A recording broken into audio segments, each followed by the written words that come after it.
मुझे सुनने के लिए यहाँ लाखों लाखों की संख्या में इकट्ठा हुए हैं, तो उसके लिए मैं आप सभी लोगों का हार्दिक दिल से आभार प्रकट करती हूँ। और अब मैं सबसे पहले अपनी पार्टी के संबंध में ये कहना चाहूँगी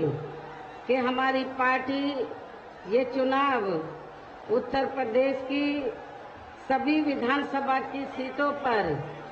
अकेले अपने बलबूते पर ही पूरी तैयारी व दमदारी के साथ यहाँ सन 2007 की तरह ही फिर से अपनी पार्टी की पूर्ण बहुमत की सरकार बनाने के लिए लड़ रही है, ताकि आपको वर्तमान में भाजपा के चल रहे जातिवादी, संकीर्ण, अहंकारी व तानाशाही वाले शासन से मुक्ति मिल सके। इसके साथ ही हमारी पार्टी ने पूर्व की तरह इस चुनाव में भी बीएसपी से जुड़ने की तादाद को ध्यान में रखकर फिर उसी अनुपात में ही यहाँ सर्व समाज के लोगों को टिकट भी दिए हैं। और अब इस चुनाव में आप लोगों को अपना वोट कांग्रेस, बीजेपी, सपा व अन्य विरोधी पार्टियों को न देकर केवल अपनी एकमात्र हितैषी पार्टी बीएसपी को ही देना क्यों जरूरी है, इसे आप लोगों को समझना होगा। हालांकि इस संदर्भ में आप लोगों को ये मालूम है कि आजादी के बाद शुरू में काफी लंबे समय तक केंद्र व उत्तर प्रदेश सहित देश के अधिकांश राज्यों में भी कांग्रेस पार्टी की ही अकेले यहाँ सरकारें रही हैं, किंतु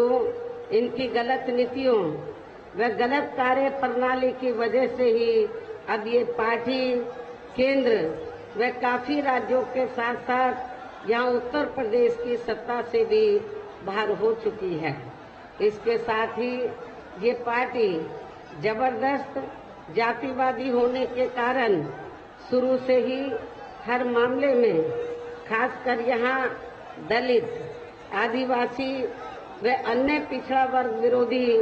पार्टी भी रही है और अभी भी है, जिस कारण केंद्र में रही इस पार्टी की सरकार ने इन वर्गों के मसीहा व भारतीय संविधान के मूल निर्माता परम पूज्य बाबा साहब डॉक्टर भीमराव अम्बेडकर को भारत रत्न की उपाधि से भी सम्मानित नहीं किया था, जिसके लिए वो हर प्रकार से पात्र भी थे। इतना ही नहीं बल्कि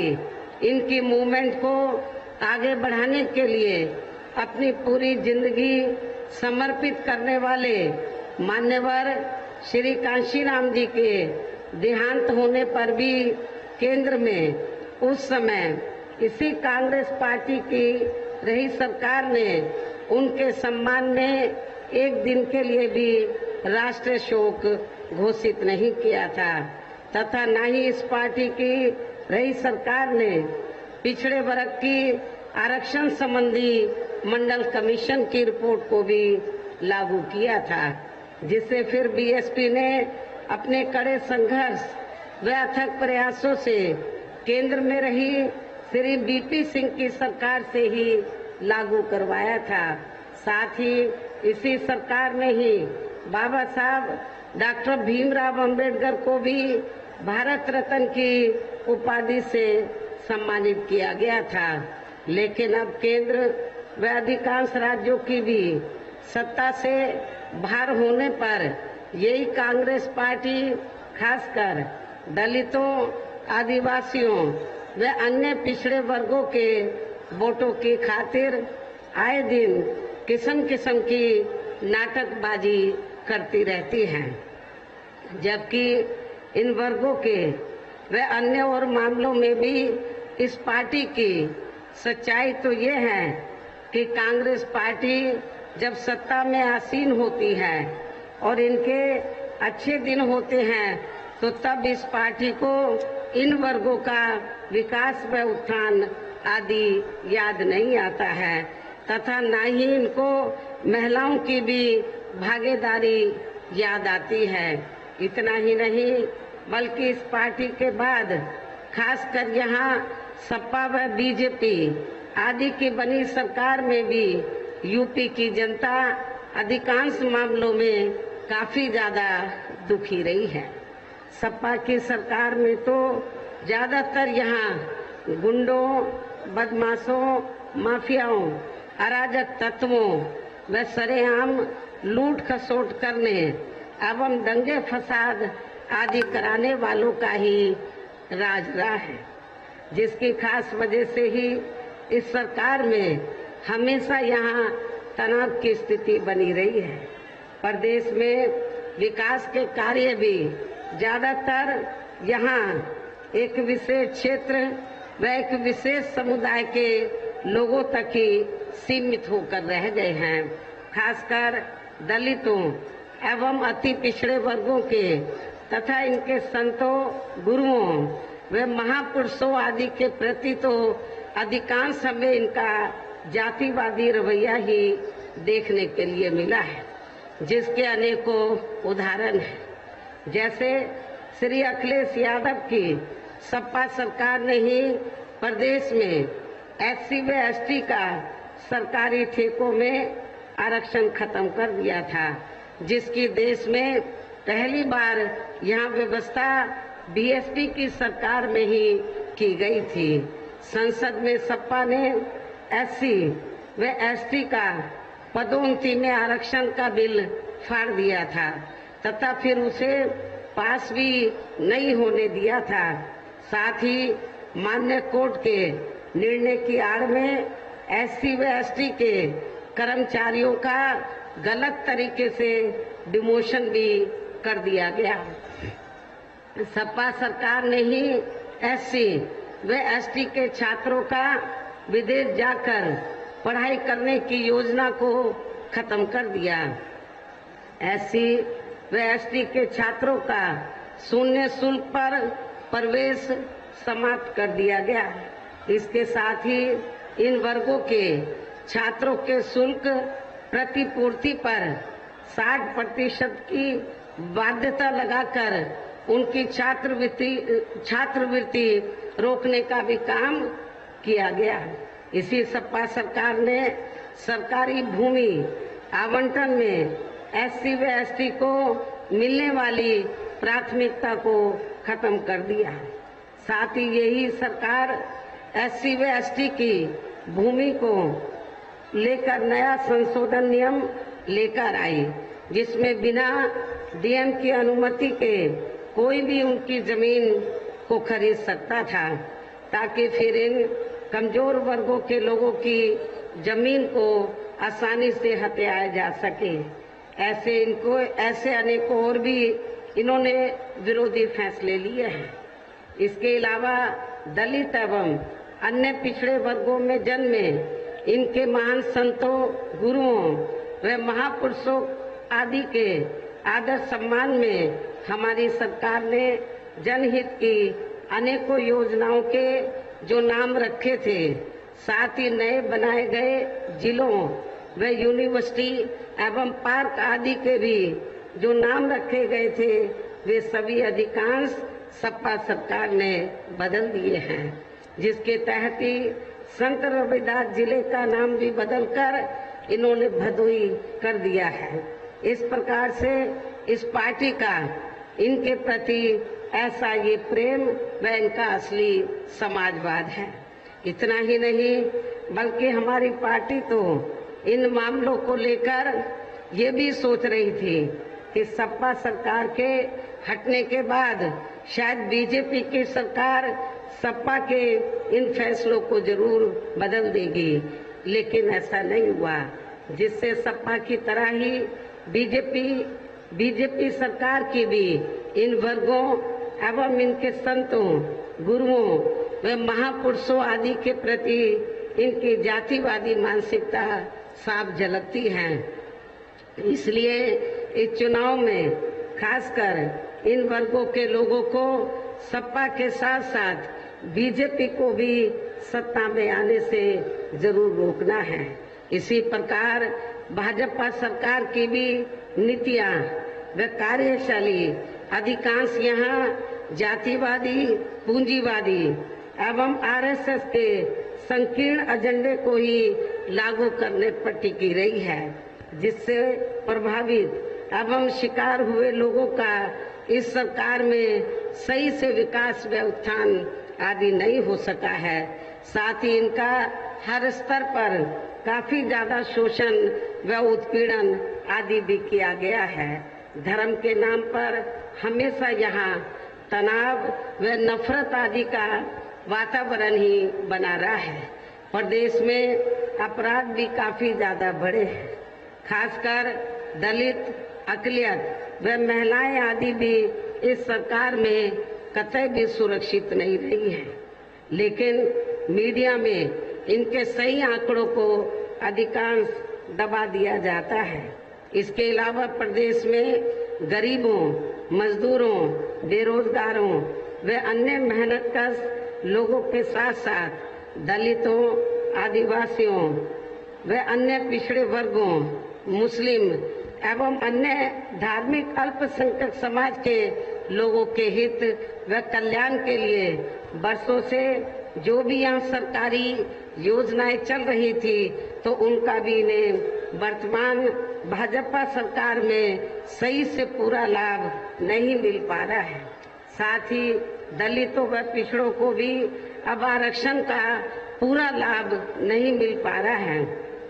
क्योंकि अब इस सरकार में ज्यादातर सरकारी कार्य प्राइवेट सेक्टर के जरिए ही कराए जा रहे हैं, जिसमें इनके लिए आरक्षण की कोई भी व्यवस्था नहीं है। सरकारी नौकरियों में भी इनका आरक्षण का कोटा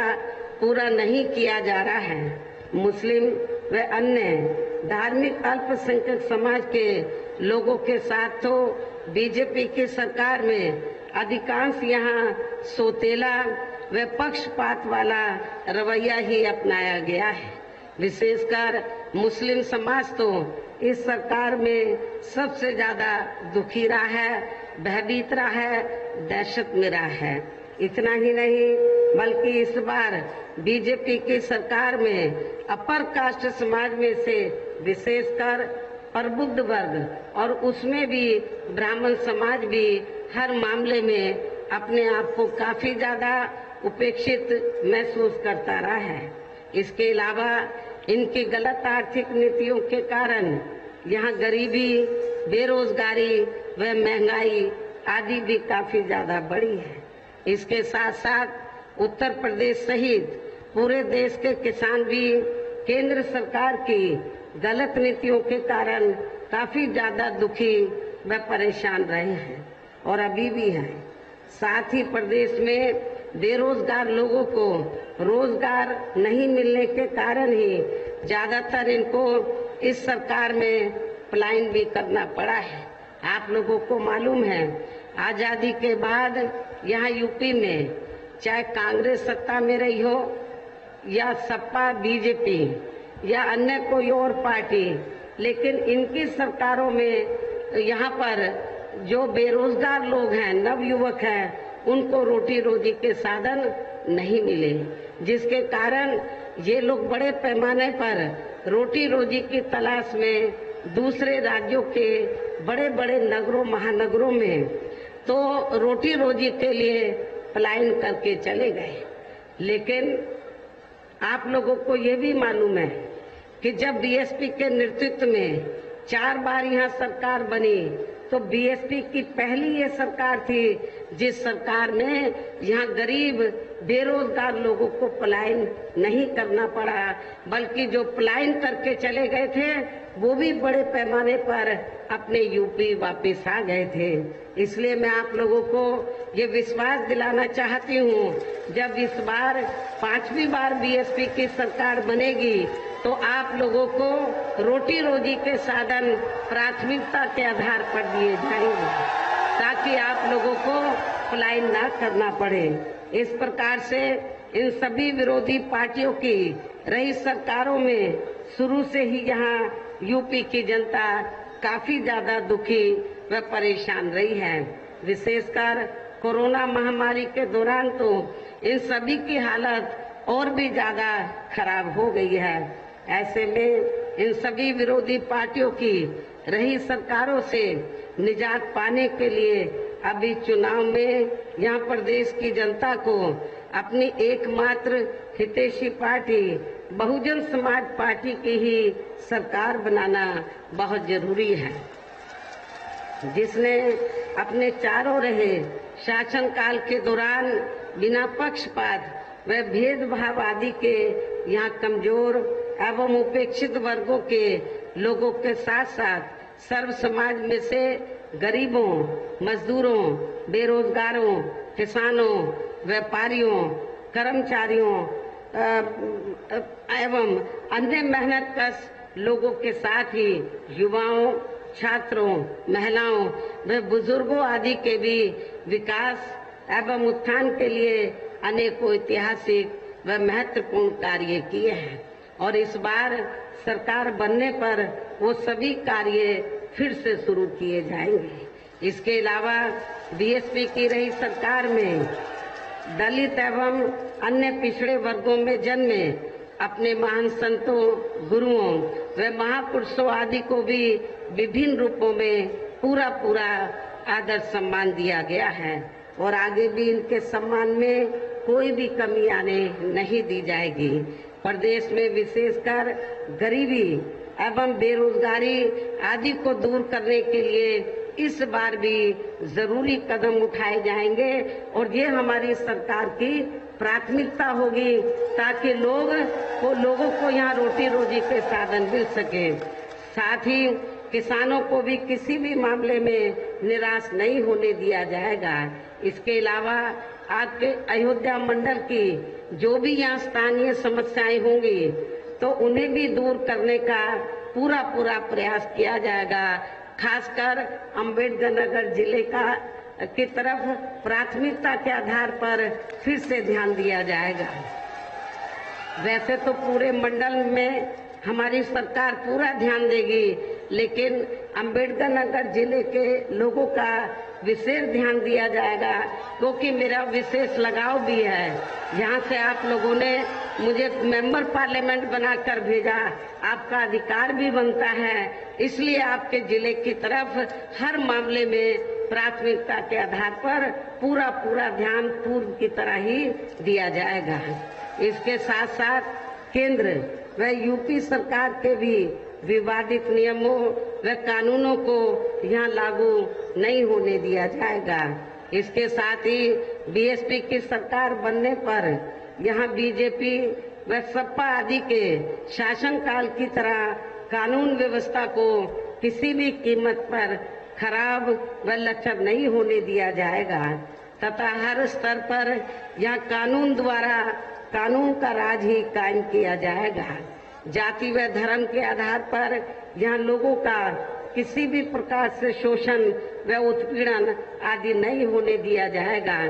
जैसा कि वर्तमान भाजपा सरकार में हो रहा है। खासकर कानून व्यवस्था को बेहतरीन बनाने के लिए विशेष अभियान के तहत व दलगत राजनीति से ऊपर उठकर यहाँ गुंडों, बदमाशों, माफियाओं व अन्य आपराधिक एवं अराजक तत्वों को भी जेल की सलाखों के अंदर भेजा जाएगा, जहां मेरी सरकार में इनकी जेल के बाहर नहीं बल्कि जेल के अंदर ही सही जगह होती है। इतना ही नहीं बल्कि वर्तमान भाजपा सरकार ने जाति, धर्म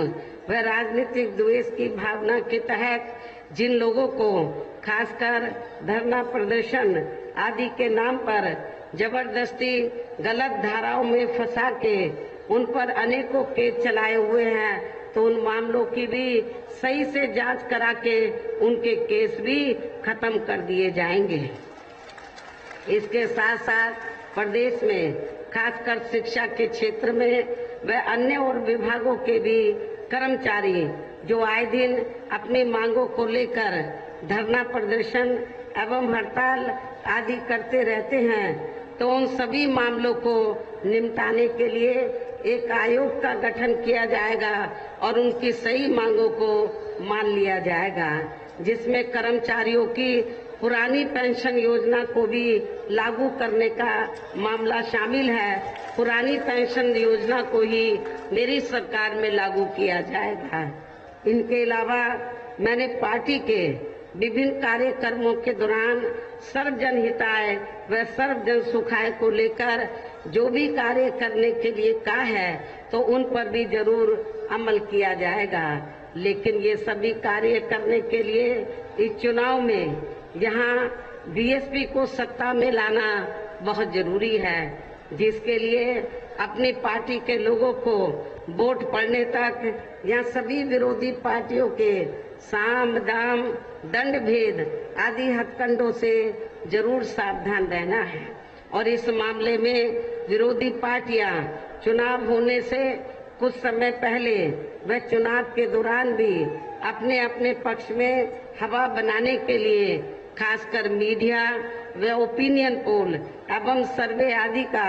जो बड़े पैमाने पर गलत इस्तेमाल करती हैं, तो उससे आप लोगों को बिल्कुल भी गुमराह नहीं होना है। जैसे सन 2007 के हुए विधानसभा चुनाव में उस समय मीडिया में जो बीएसपी को लेकर ओपिनियन पोल व सर्वे आदि दिखाए गए थे, तो जब रिजल्ट आया वो उल्टा साबित हुआ, गलती साबित हुआ था। और इस बार भी आप लोगों को इनका जो ओपिनियन पोल है, सर्वे है, उसको गलत साबित करना है। वैसे तो आपकी भीड़ को देखकर ऐसा लग रहा है आप जरूर इस बार भी गलत साबित करेंगे। इसके साथ ही पूर्व की तरह इस चुनाव में भी विरोधी पार्टियों ने विभिन्न रूपों में जो अपने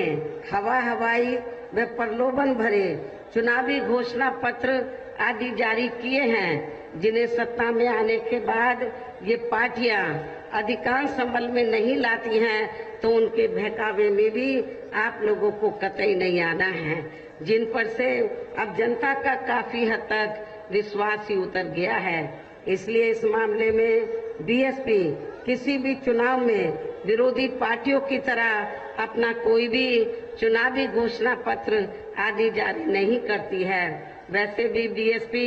कहने में बहुत कम बल्कि कार्य करके दिखाने में ही ज्यादा विश्वास रखती है। और ऐसा हमने यहाँ यूपी में अपनी चारों रही सरकारों के दौरान करके भी दिखाया है। इसके साथ ही यहाँ मैं ये भी कहना चाहती हूँ कि हमारी पार्टी की चारों रही सरकारों ने प्रदेश में बिगड़ी हुई कानून व्यवस्था को सुधारने के साथ साथ प्रदेश के विकास व आम जनहित के लिए जो असंख्य अति महत्वपूर्ण कार्य किए हैं, वो अभी तक या किसी भी विरोधी पार्टी की रही सरकार ने नहीं किए हैं, बल्कि ज्यादातर उन्हीं कार्यों के नाम व स्वरूप आदि बदलकर अब विरोधी पार्टियों की सरकारें उन्हीं को ही भुनाने में लगी रहती हैं। लेकिन उन कार्यों के प्रति इनकी नियत व सोच सही नहीं होने के कारण उसमें भी ये पार्टियां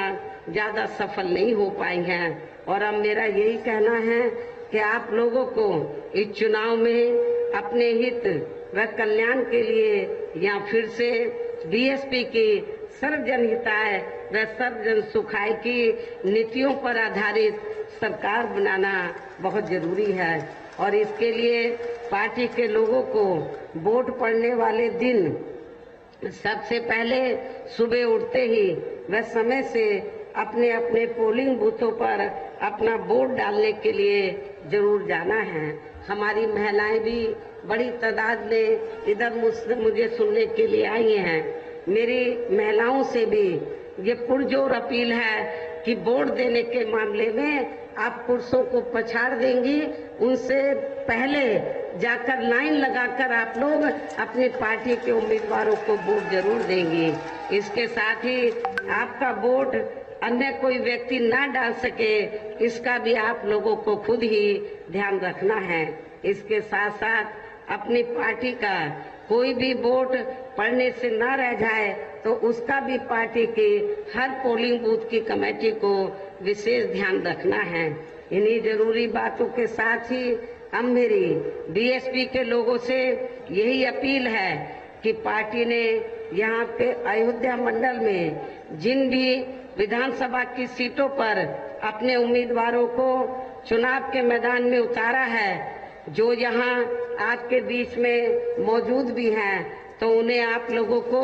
वोट वाले दिन अपनी पार्टी के हाथी चुनाव चिन्ह के सामने वाले बटन को दबा के जरूर जिताना है। और फिर से आपको यहाँ सन 2007 की तरह ही बीएसपी की अपनी पूर्ण बहुमत की सरकार जरूर बनाना है। तभी फिर प्रदेश में अमन चैन कायम होने के साथ साथ यहाँ सभी धर्मों व वर्गों के लोगों का भी सही से विकास व उत्थान आदि हो सकता है। साथ ही यहाँ अन्याय, अपराध, भय व भ्रष्टाचार मुक्त एवं विकास युक्त वातावरण भी पैदा हो सकता है। और तभी फिर यहाँ परम पूज्य बाबा साहब डॉक्टर भीमराव अंबेडकर एवं मान्यवर श्री कांशीराम जी आदि का भी सपना सही साकार हो सकता है। इस उम्मीद के साथ ही अब मेरा यही कहना है कि अब आप लोगों को हर पोलिंग बूथ को जिताना है। अब आप लोगों को हर पोलिंग बूथ को जिताना है, बीएसपी को सत्ता में लाना है। वैसे आज आप लोगों के जोश को देखकर मुझे ऐसा लग रहा है कि आप लोग बीएसपी के नेतृत्व में अपनी इस बार 5वीं बार सरकार जरूर बनाएंगे और अपनी बहन जी को 5वीं बार यूपी का मुख्यमंत्री जरूर बनाएंगे। और अब मैं अपनी बात यही समाप्त करूं, लेकिन उससे पहले खासकर अम्बेडकर नगर जिले के लोग ये जरूर जानना चाहेंगे कि पिछले विधानसभा चुनाव में यहाँ कटहरी व अकबरपुर विधानसभा की सीट से बीएसपी के सिंबल से चुनकर आए। साथ ही पुराने परिसीमन के तहत इस जिले की एससी लोकसभा की सीट से सांसद व बाद में एससी सीट से ही विधायक रहे। इन तीनों को पार्टी से क्यों निकालना पड़ा है? हमें इन तीनों को पार्टी से क्यों निकालना पड़ा है? हालांकि इस संबंध में वैसे आप लोगों को ये भी मालूम है, इन तीनों ने पार्टी व मेरे द्वारा लाख समझाने के बावजूद भी यहाँ पार्टी को 3 ग्रुप में बांट दिया था। आपके अम्बेडकर नगर जिले में पार्टी को 3 ग्रुप में बांट दिया था, जिससे इस बार यहाँ लोकल बॉडीज के चुनाव में पार्टी को बड़ा भारी नुकसान हुआ है। यदि ये लोग मिलकर चलते तो ना तो मुझे इनको निकालना पड़ता और ना ही पार्टी को नुकसान होता, फिर यहाँ का चेयरमैन बहुजन समाज पार्टी का होता है। लेकिन इन्होंने 3 ग्रुप बनाकर पार्टी का बड़ा भारी नुकसान किया और इसका फिर आगे चलकर हमें क्यों निकालना पड़ा कि इन्होंने पार्टी को बड़ा भारी नुकसान किया और इसका फिर आगे चलकर बड़े चुनावों में और भी ज्यादा नुकसान पहुंच सकता था, जिसे खास ध्यान में रखकर ही फिर पार्टी व मूवमेंट के हित में इन तीनों को पार्टी से निकालना पड़ा है। इन तीनों के अलावा इनका एक और भी साथी है जो जलालपुर से सपा से विधानसभा का चुनाव लड़ा है, उसका भी जवाब सही समय पर आपको जरूर मिल जाएगा। लेकिन अब ये खासकर तीनों लोग कितने दिन सपा में मिलकर चलेंगे, ये तो आगे चलकर समय ही बताएगा। ये तीनों की जो चौकड़ी है कितने दिन सपा में मिलकर रहेंगे, ये तो आगे चलकर समय भी बताएगा। किंतु इन तीनों को निकालकर हमने अपनी पार्टी को यहाँ